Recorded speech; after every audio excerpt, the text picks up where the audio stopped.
আজকে আমাদের রেসিপি হচ্ছে পমফ্রেট তাওয়া ফ্রাই। তো চলুন, বাড়িতে খুব বেশি উপকরণ না, ঘরোয়া কিছু উপকরণ দিয়ে কিভাবে আপনারা খুব সহজেই পমফ্রেট তাওয়া ফ্রাইটা বানিয়ে খাবেন, তো রেসিপিটা চলুন আপনাদের সঙ্গে শেয়ার করি। এখানে বেশ বড় বড় 4 পিস পমফ্রেট মাছ ধুয়ে পরিষ্কার করে রাখা আছে।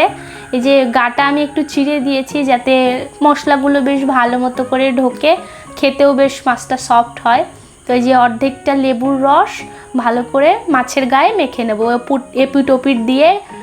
লেবুর রস আর গোলমরিচটা ভালো করে হাত দিয়ে মাখবেন একটু টাইম নিয়ে, যাতে এই কাটা গায়ের মধ্যে ঢোকে। তারপরে 1 চামচ আদা বাটা, 1 চামচ রসুন বাটা, রেগুলার ঘরের খাওয়া জিরে গুঁড়ো, ধনে গুঁড়ো, 1 চামচ তন্দুরি মশলা, 1 চামচ কাশ্মীরি রেড চিলি পাউডার, আর যতটা পরিমাণ টক দই, লবণ, আর সামান্য পরিমাণে হলুদ না দিলেও হয়, অনেকে ফুড কালার ইউজ করে, কিন্তু কাশ্মীরি রেড চিলি পাউডার দিলে ফুড কালার দেওয়ার প্রয়োজন পড়ে না।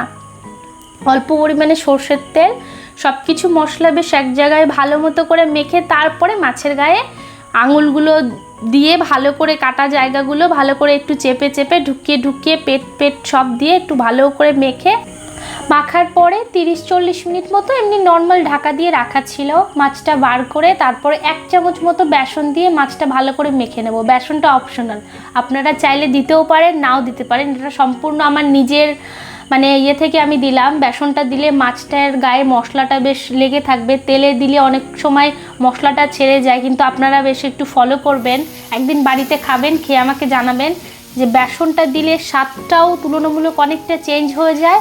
আর এই যে ভালো করে একটু ফলো করুন, একটু মশলাও এক্সট্রা তেলের মধ্যে থাকছে না, যেটুকু মশলা বেশ সুন্দর করে মাছের গায়ে লেগেই রয়েছে। এপিট ওপিট জাস্ট সর্ষের তেল দিয়ে ফ্রাই করে নিয়েছিলাম। বাটারও দিতে পারেন, যার যেটা পছন্দ।